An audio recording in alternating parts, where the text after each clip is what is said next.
आणि एक महत्त्वाची घडामोड आहे ती म्हणजे अंजली दमानिया यांना आलेल्या व्हॉइस मेसेजची पोलिसांकडून तपासणी करण्यात आलेली आहे। 3 जणांचे मृतदेह सापडल्याची खात्रीलायक माहिती नाही असं पोलिसांनी तपासानंतर सांगितलंय। ज्याने हे मेसेज पाठवले तो दारूच्या नशेत होता असा दावाही बीड पोलिसांनी केलाय।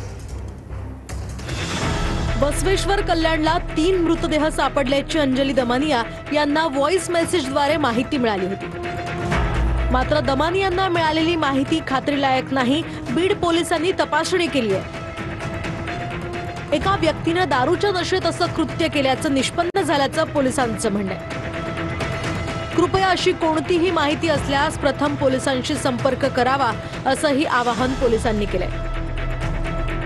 तर आरोपीच्या शोध कार्याला अडथळा अथवा जनतेमध्ये संभ्रम निर्माण होईल अशा प्रकारची माहिती कमेंट किंवा वक्तव्य करू नये असंही पोलिसांनी म्हटलंय।